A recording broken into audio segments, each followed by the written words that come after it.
And possibly lesson number 6. So I start the lesson with the reference from the verse from the Gita that says that all great, all pervading air dwells in the infinite space. All beings dwells in the real self. That is how we have to conceive the real self. So without conception, the mind does not understand anything. To have a right knowledge, we have to conceive. There is a conception, then there is a perception, and then there is a sensation. Sensation means, practical experience. So our master teacher Krishna says, there is an infinite space, and in that infinite space, air is all pervading. Air is all pervading. So what he is pointing out the relationship between the real self and all beings. Relationship between the infinite space and the all-pervading air. So let us understand this metaphor and what prevents us from our conception. What prevents? Simple answer. It is the impurity of the mind. And so the infinite space is boundless, it is eternal, and everything exists in that space. Everything. All beings exist. Same way, the all-pervading air is subtle, dynamic element that moves within the infinite space. Now the third point, the air moves within the space, it is not separate from it. Space provides the context for the air's existence and the movement. The air exists because of the space. If there is no space, the air will not exist. We already know it. So now this conception has been explained by our masters in a different way. So always think, just contemplate and think, there is an infinite space in which everything exists. So there is a real self in which everything exists. You, me, animals, plants, every object that exists in the space, it is very well understood by the mind. So that infinite space, a real self is like the infinite space. It is all pervading, in which all beings exist like the air.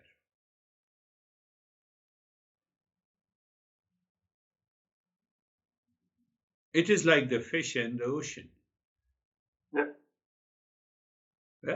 The fish swimming in the vast ocean. The ocean is infinite space, while the fish is like the air moving within it. So we are like the air moving into that ocean of the consciousness. Fish is not separate from the ocean. So it makes sense. We should understand that. When I say the fish is not separate from the ocean, it is born in it. It lives in it. It is sustained by it. The ocean is the fish true home in the essence. Same way, our essence is the real self. It is the essence of everything that is present. If we get out of that consciousness, we exist no more.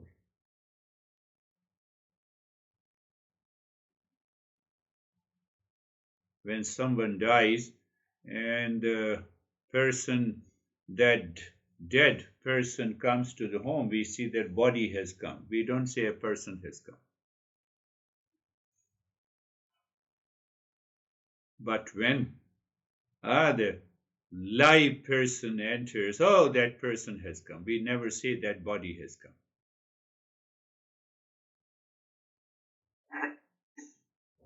That is the difference of understanding the real self and all beings. The real self is just one pure consciousness, unchanging, all pervading consciousness that underlies all existence. That space contains all the homes, beings, plants, animals, and every object, but we hardly become aware of the space. We are constantly guided by our ignorance. That person has come, the body has come, body has come.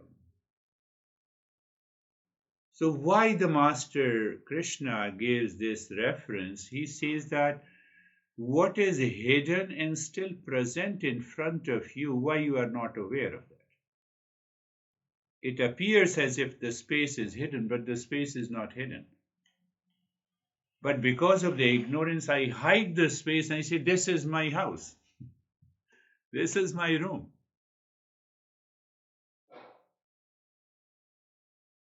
So the conceiving is very important in this, for any knowledge, for any knowledge.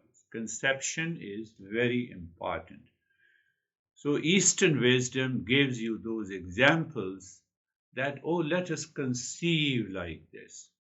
So now what happens? Gradually, we develop a subtle perception. Now, every time I come to the home, I am also aware of the space. Every time I look at my honey, I am also aware of the real self. The essence is the real self. The body will come and go. House will come and go. That conception which helps us to develop the subtle perception. But why we need a subtle perception? We need a subtle perception because the real self can be known by the subtle perception. It cannot be known by the physical perception, by the sense organ, because sense organ cannot know the real self. So we have to tune our mind again and again and again. So like an example of the fish to an ocean, the same example of the waves on the ocean. Waves, and imagine the ocean is full of countless waves rising and falling on its surface. That is how we take birth and die. The body, mind complex dies. We die almost every day to the world when we are in deep sleep. And again, when we wake up to the same world. Master says you have to change your conception, you have to change your perception. There is much more than simply the body mind complex. Waves are the bodies. Waves, you have different bodies. But the waves, no, it's a very good example as the waves rises, next second, not even the minute, it dissolves. It rises again, it dissolves. What we say, I have lived 70 years and 80 years in the existence of trillions of years of the existence of the earth in the space. Our thinking says, I have lived 70, 80 years, but this is just like a wave. Rise, fall, rise, fall. So what is happening? The more you develop the subtle perception, you are purifying the mind. Why you are purifying the mind? Because now the mind is not caught up because of the objects in the world. It stops seeking the pleasure from these worlds.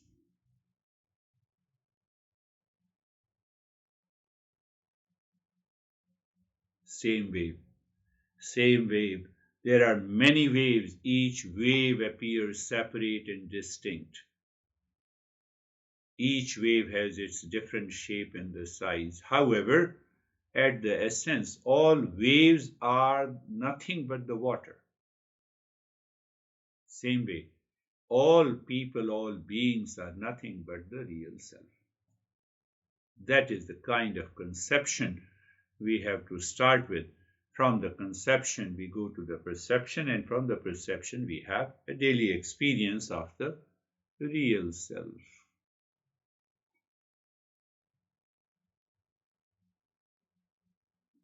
All waves are, all waves means many waves means sense perception. But when I say all waves are one, I'm also looking at the water.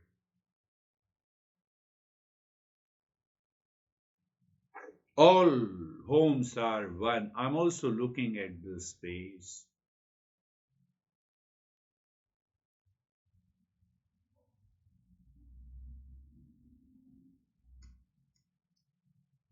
That kind of a conception is required. So that also brings a mind says, oh, it means there is a unity of all beings in the real self. Yes, there is a unity of all the beings in the real self.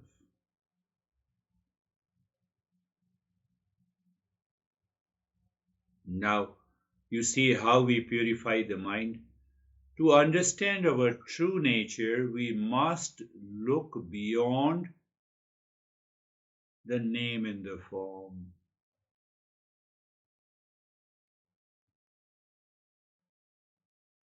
When I look beyond the name and the form, it's all a perception. Now, from the conception, I'm moving to the perception. So I have to educate the mind all the time. If I don't educate the mind will continue to run after the name and the form, and it will have a sense perception. So now you see another definition of purity of the mind. Oh, I have to see the essence. I have to see behind the name and the form. So, but seeing behind the name and the form, there is no change outside. There is a change in the perception of the mind.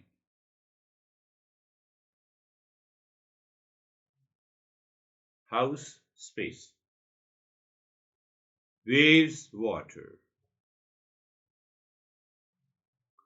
So what is happening? Because of the name and the form, we have built our ego, and the ego drives all our activities. So the ego-driven impurities of the mind starts dissolving. How it dissolves? How do you say? Simply by perception. You look at the name and the form, who is your honey, and your mind wants to react, but at the same time you see the essence. That reaction drops and the impurities drops down. Attachment or detachment, reaction,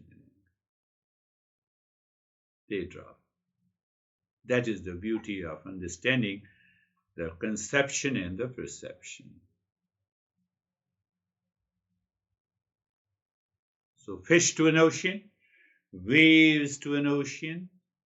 We can give another example of gold ornaments, gold jewelries. I have a bracelet, I have a nose ring, I have a earring, I have a necklace, different shape and the size. They are different. They are because of the name and the form. But the essence is the gold. Same way, this body-mind complex, everyone, all the plants, and oh, they are different. That appears because of the sense perception, but they all are made up of the gold.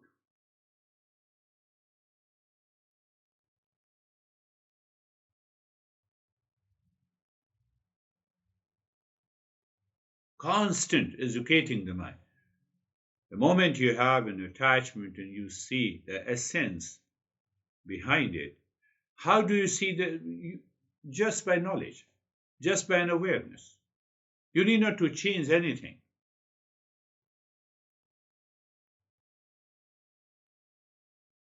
So when we have a subtle perception, it means there is a rise in awareness. Another definition of the purity of the mind is the rise in awareness at all the time. All the time. So that is how the idea by our great masters that anything that has a name in the form appears separate, but deeper inside it is not separate.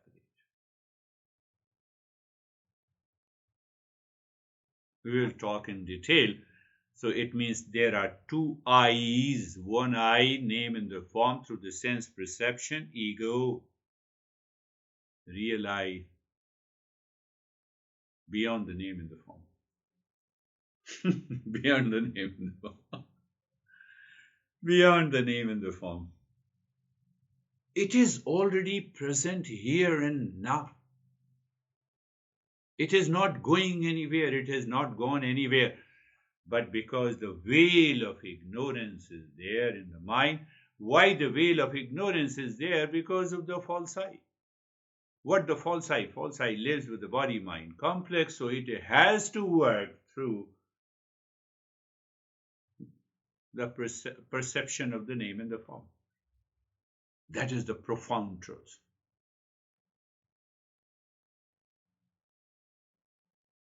Science always works with the superficial differences. How the BMW is different from the Audi, how the Audi is different from the Volkswagen, but all are made up of the iron and steel and etc. That is the way of the scientific discovery. They reduce, they deduct. But our perception, we say, no, you have to see the unity. You have to see how they are unique. How they are unique. Yatha akasho sthito nityam vayu sarvatra go mahan. Beautiful way Krishna teaches as the great and all-pervading air dwells into the infinite space. All beings dwell in the real self. That is how we have to conceive the real self. This is the beginning. So I brought this verse here before the beginning of the step 1 in the lesson number 6 that, this is how I have to start conceiving. I have to find out what makes you and me as one.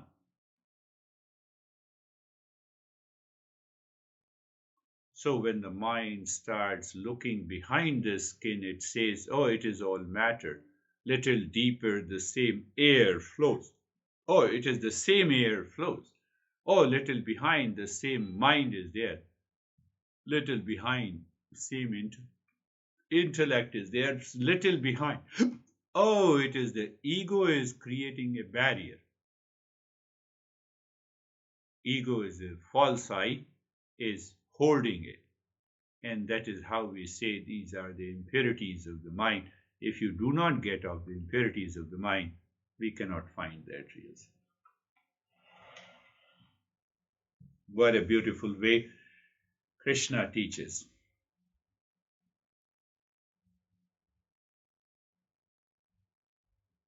All beings exist within the real self. And still nothing happens to the real self. Nothing happens to the space, nothing happens to the water, nothing happens to the space.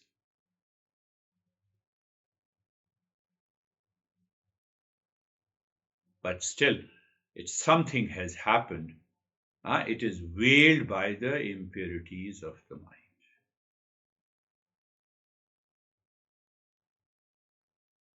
It appears very complex, but the more you repeat this contemplation and reflection while sitting every day for about a week, and the mind becomes very clear.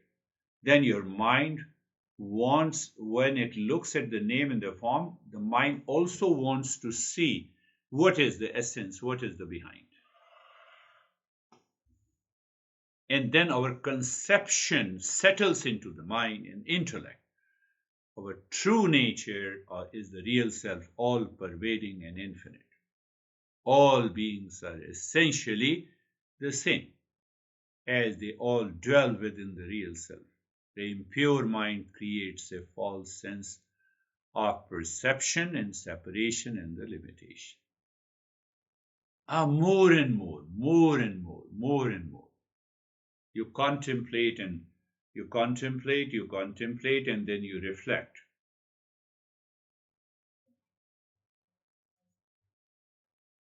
Now see, I'm just explaining in a different. So, the one example I have explained that, I see the honey false eye reaction in anger, anxiety.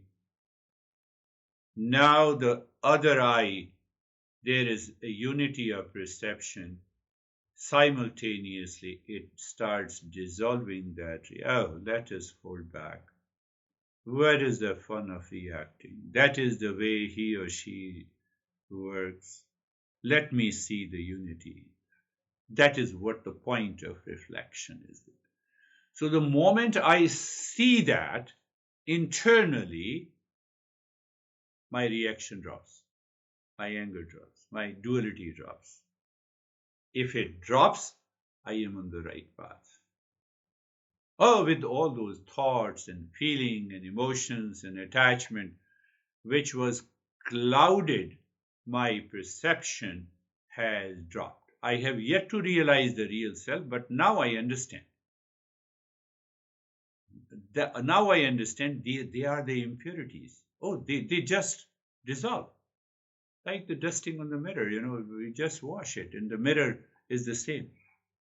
Oh, I'm still the same person. How come now I moved into the peace? Because of my subtle perception, because of the knowledge, because one layer of the ignorance has gone, because of one layer of the impurity has gone.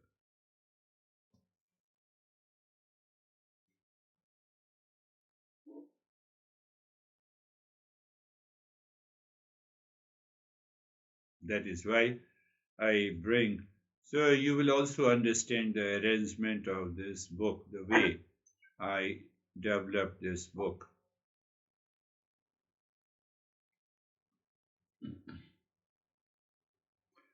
So, starting with understanding the concept of the real self in Eastern wisdom is absolutely important. It is unchanging, eternal essence of an individual, beyond the body, mind, and ego. So the more and more clarity comes due to the conception, I can really begin the self-inquiry. And meditation becomes an easy for me. Detachment, attachment and detachment, aversion and reaction can easily be managed, reduced, dissolved.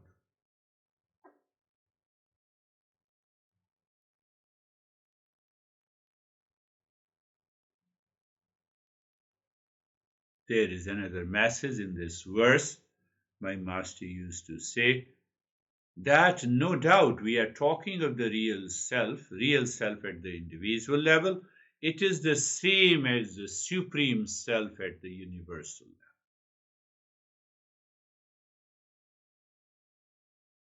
The space inside this room is the same space outside in the entire universe.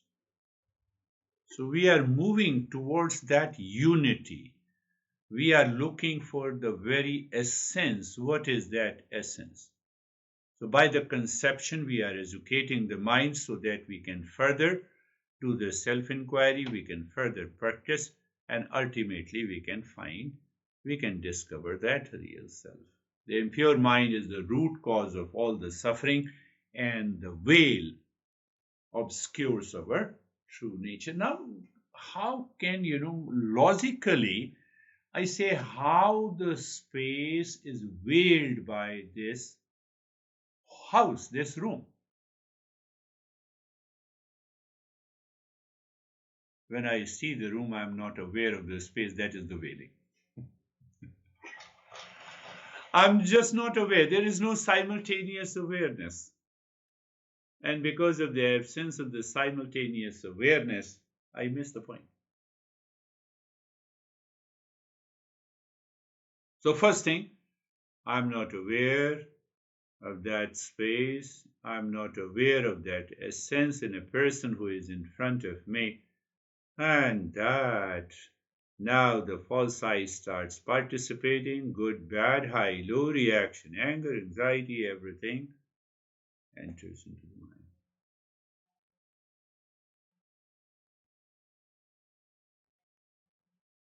So then we have to teach the seeker that you have to purify the mind through many practices of self-inquiry, and then we can gradually remove the veil of ignorance and realize our truth. That is how we have to talk. We have to create first the concept, and then we have to explain the context. And from the context, we can create certain principles. From the principles, we can easily work through the intellect and the mind. So we say the impurity is there and the ignorance.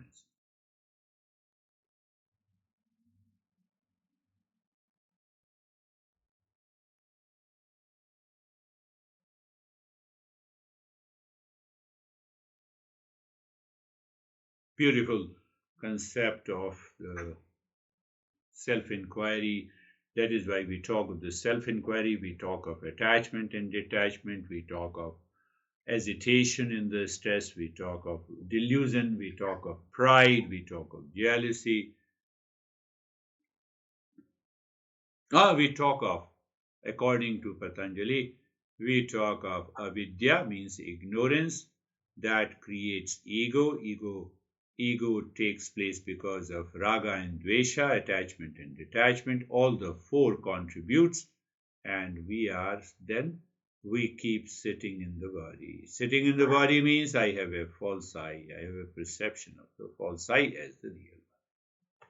So Patanjali explains in terms of ignorance, ego, attachment and detachment, and obsession, body-mind complex. I'm the body-mind complex. So another master explains that you have all those impurities starting from attachment and detachment, then the desire, hesitation, greed, pride, delusion. Both are the same.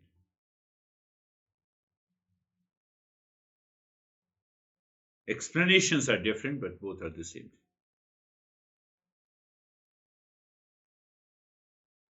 Conception is very important in any knowledge. Acquiring any knowledge, the conception is very important. Conceive. The lady is pregnant, we say conception. That is also, you have to understand from that point of view also. Conception. After 4 weeks, the doctor examines the woman. Oh, you are pregnant.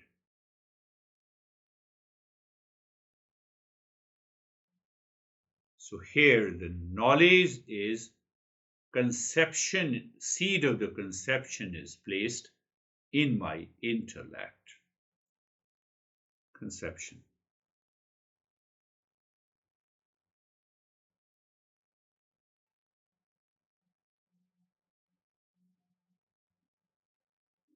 So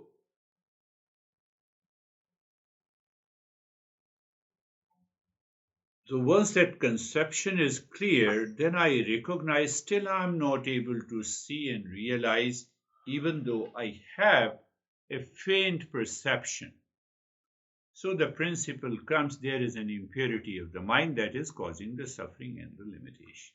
I'm making it very simple and easy. So I have to engage in those practices, those means and tools that will cultivate my self-awareness, that will help me to rise in awareness. So simple, logical. So I have to reflect on the nature of the real self again and again, question. And then I question all my thoughts, emotions, and actions, which is blocking this perception. And that takes me to the purity of the mind. Make it very clear. And that helps me to rise in awareness. I'm using different words used by different masters.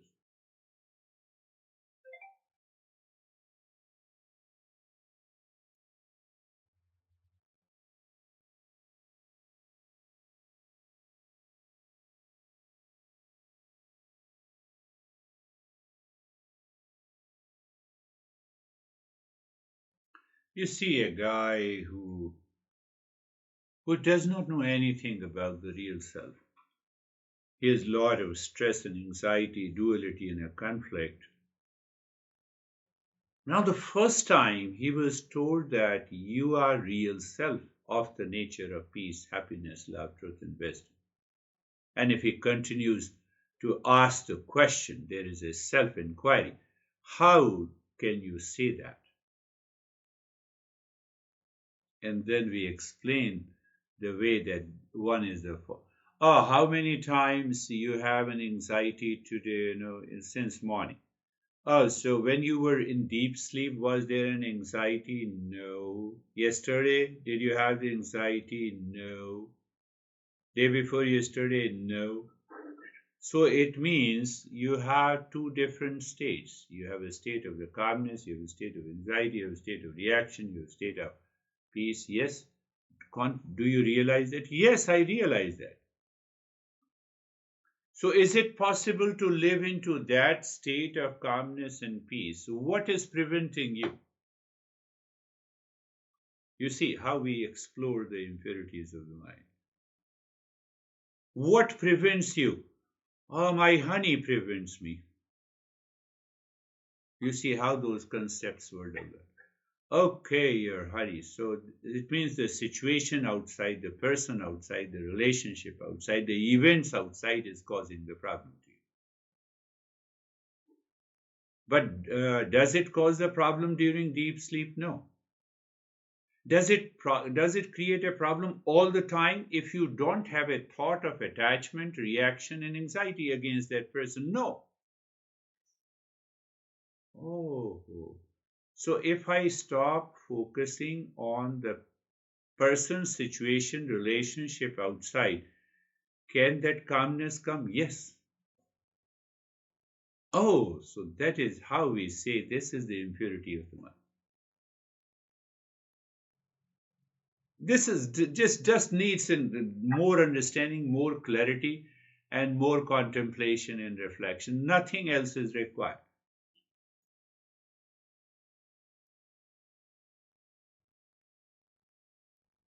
Once I start inquiring like this, I find there is a increased peace and happiness in the joy. I, I, I rise in awareness. I don't fall in awareness. I have a reduced attachment and detachment to the external sources of people, of situation. I have an enhanced sense of unity. Why should I fight with the honey? When I say honey also, and I'm fighting with it. No reason. Your mind starts changing, behaving differently. So first time we understand that there is a reduced anxiety, duality, and a conflict.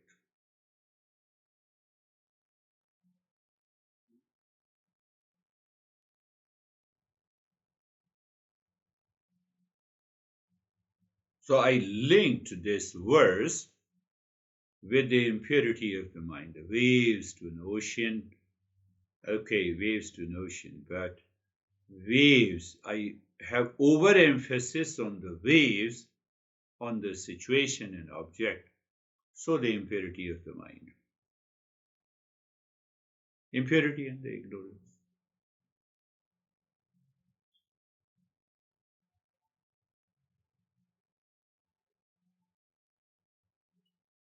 Krishna emphasizes that there is a rag, dvesh, moha, delusion, attachment, detachment, and delusion. These are the three factors which causes endless stress and suffering, one, and that hides our real nature. Krishna only talks of these things: attachment, detachment, and rag, dvesh, rsm. Yes, rag.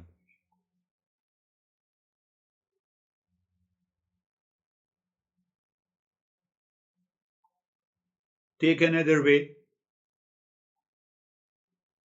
We already have a clear conception of the real self, and with that understanding, I see the attachment is a tendency to cling to some pleasant experiences, objects, and relationships. That is what the attachment is.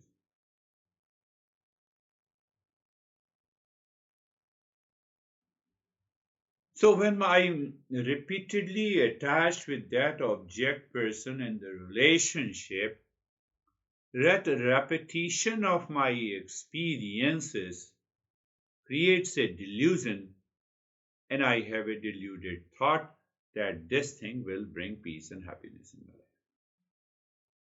So now I am going down. There is a fall in consciousness. We have to be very clear.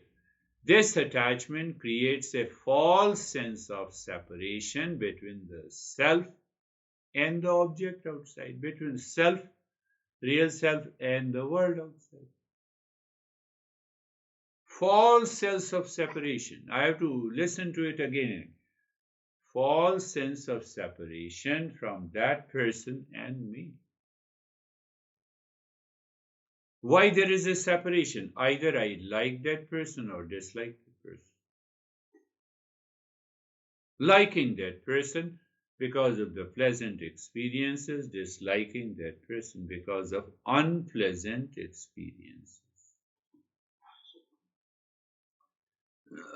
Where I'm experiencing in the mind. I did not apply this self-inquiry.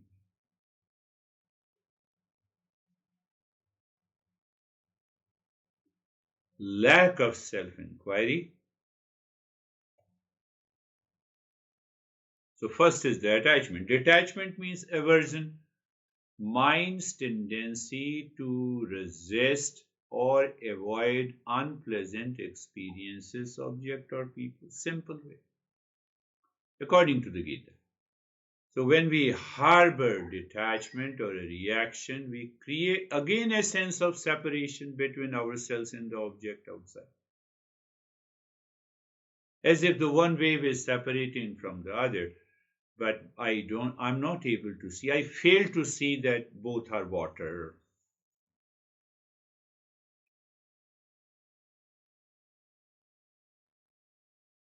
Two things because of the attachment and aversion, or attachment or whatever. If I'm attached because I get the pleasant experiences, my mind constantly repeat these experiences with an object.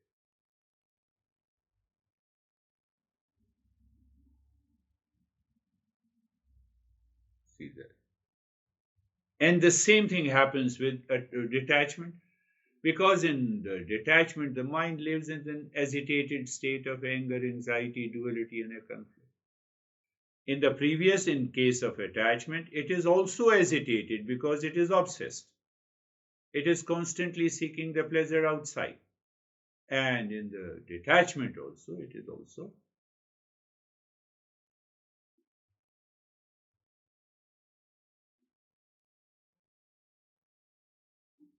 I can create a grudge against you, so that continues to live in the mind. So I become aware, I understand it, and I say it is not worth pursuing, then I drop it.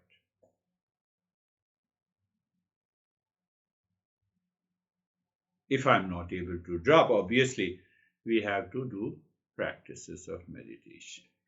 So two factors are there. First is the attachment, second is the detachment. Third, we can say ignorance or avidya. Make it very clear. Avidya or ignorance is a fundamental misunderstanding of our true nature.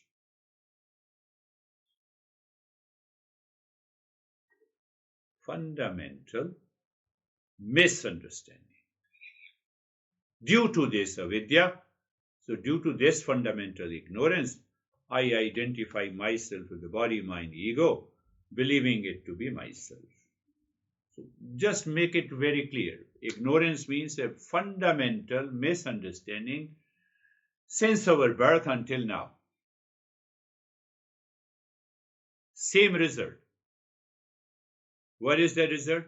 The misidentification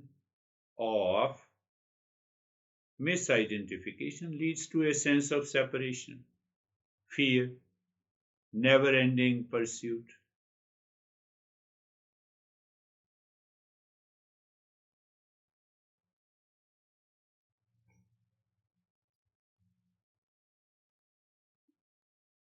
So now we can go a little deeper.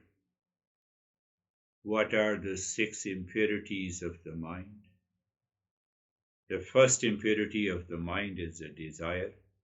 Desire means I'm seeking something from outside. But I'm seeking something outside because the mind, due to the ignorance, has already projected the happiness there.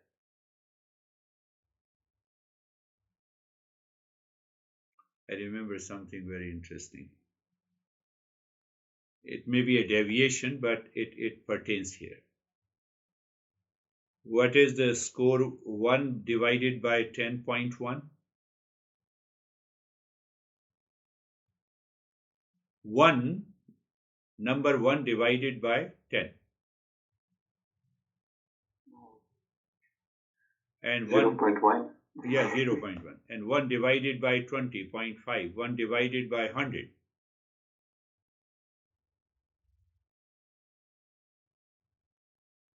So how it is related to the desire? Let me explain. You have to think of this million times. So we have two things, two digits. One is above, it is known as numerator, and the lower one is known as denominator. So here 1 is the numerator and 10 is the denominator. That is how we understand physics and mathematics.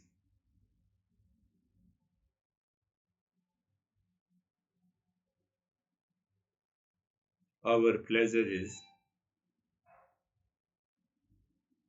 numerator. Numerator here means desire fulfilled, divided by desire pertaining to the fulfilled desire to be entertained.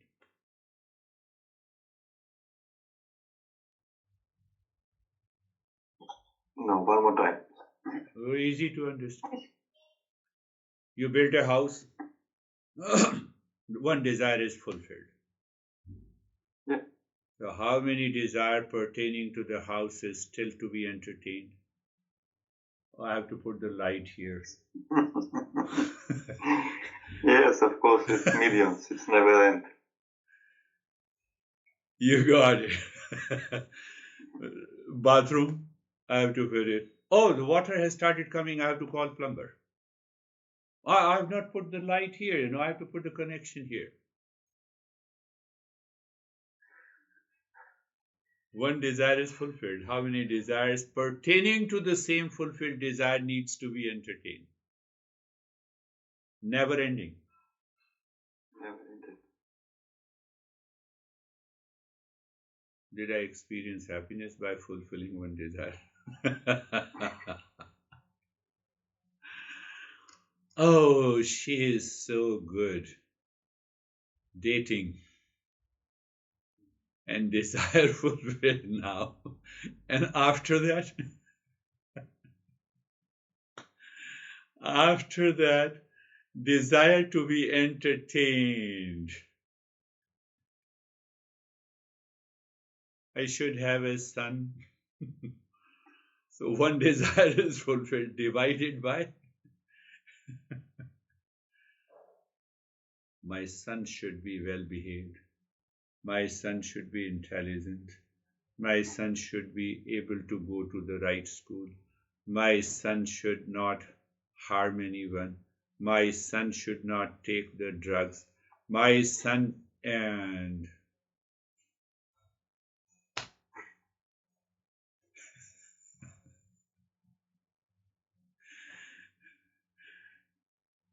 find out one desire that is fulfilled is the numerator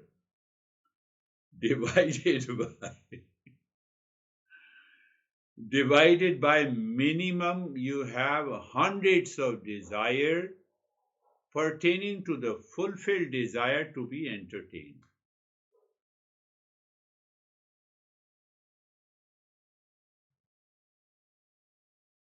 And we are engaged in doing that, doing all those activities throughout our life. We are living in ignorance. We are living. Do you see that?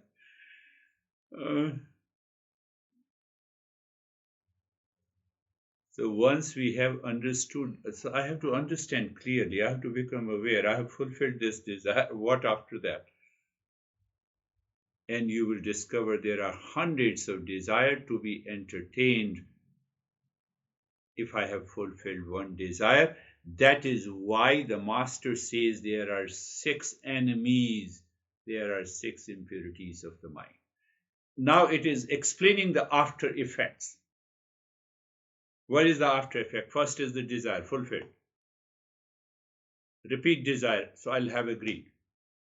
Not fulfilled, I am agitated. So 3 factors have come, that is why we say 6 enemies. Oh, and then what happens out of the 3 factors?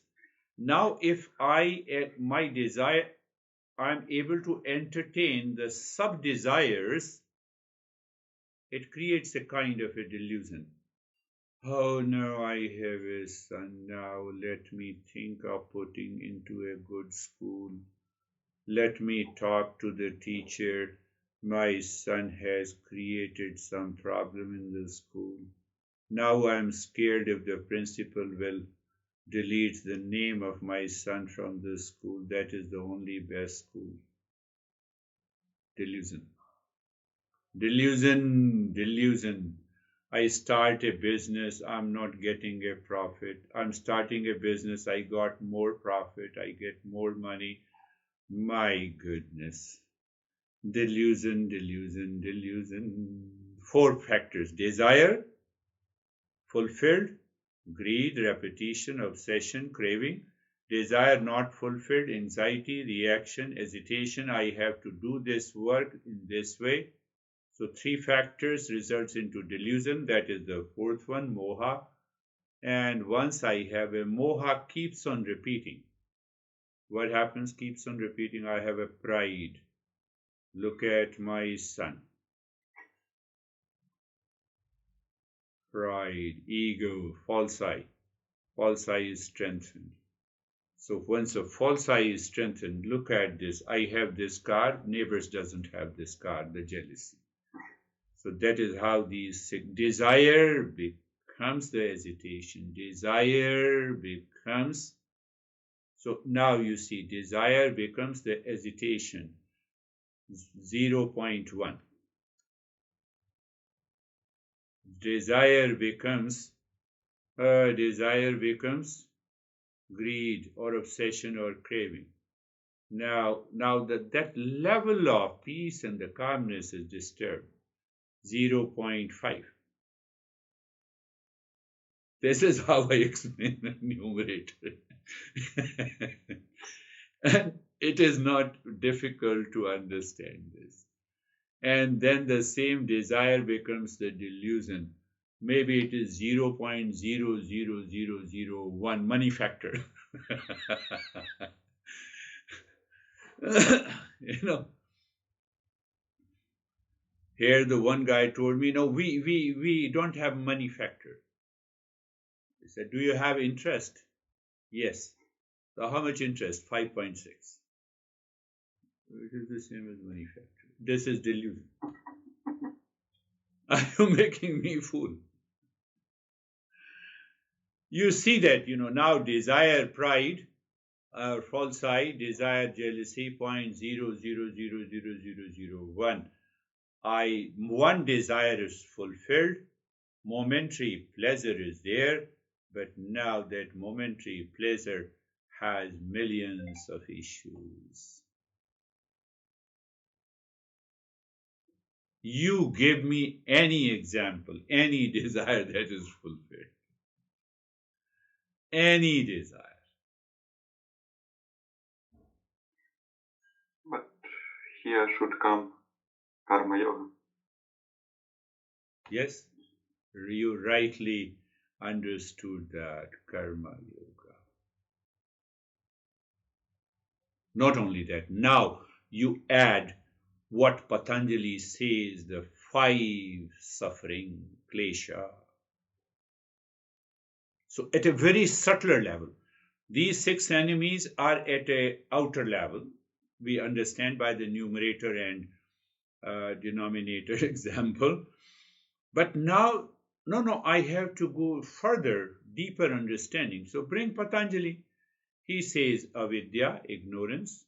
Ignorance. So now we are understanding that desire comes because of the attachment and detachment. But how come that desire comes? How come that attachment and detachment comes? It is because of the ignorance. What is that ignorance? Because of the non-thinking. What is non-thinking? What is non-thinking? I will build the house and I will be the happiest person in this world. No. That is ignorance. So should I not build a house? Yes, I should build a house. Minus attachment and detachment.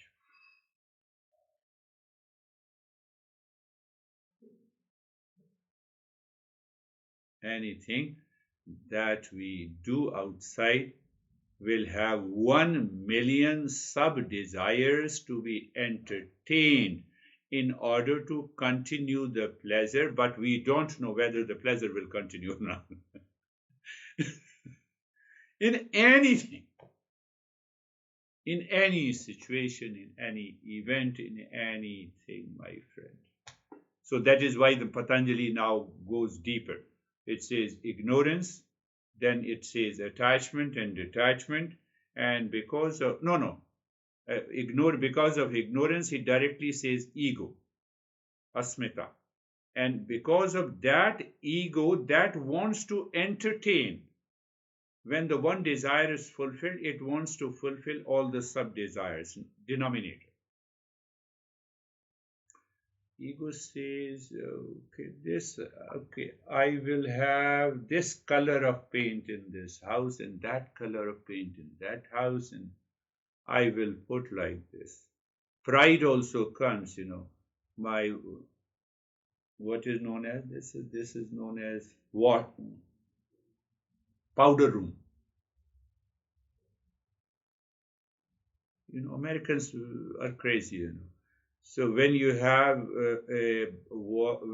a bathroom in the living room, that is known as powder room. Okay. So living room, guest will come, so I will redecorate my powder room.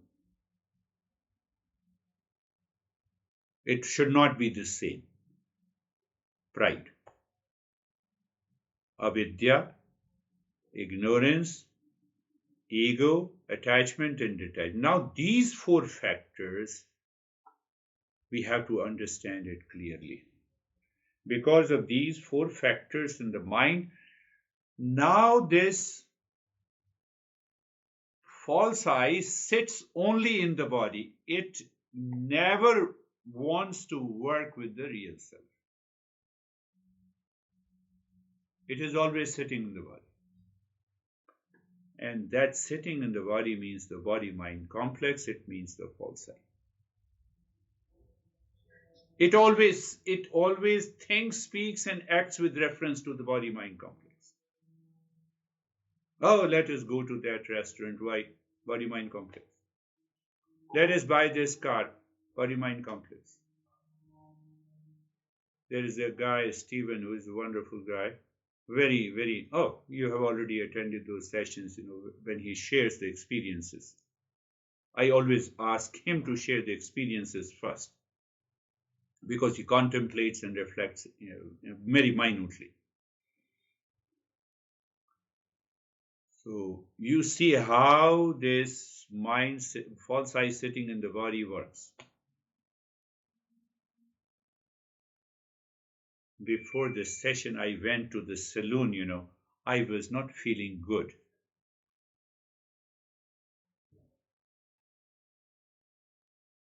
Denominator.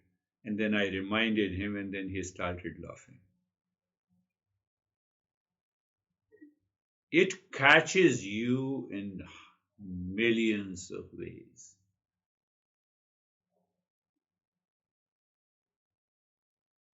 Science says they are natural tendencies. No, they are not natural tendencies. They are going to give you a lot of suffering because you think, speak, and act in that way.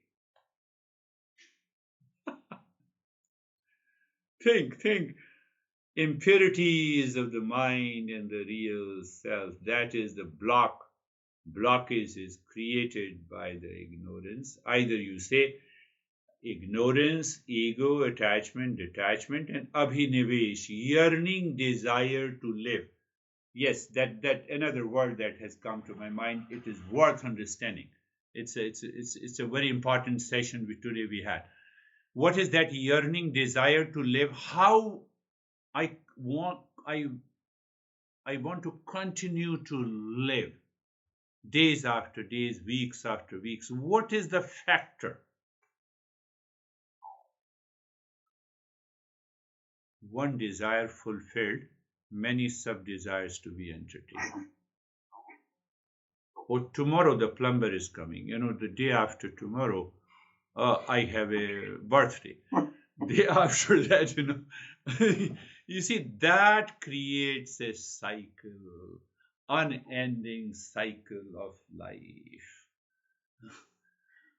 That is what we started understanding from the conception to how to solve by self-inquiry. First, three things. I don't know, let me know it. I don't understand, let me understand it. I don't experience, let me practice it.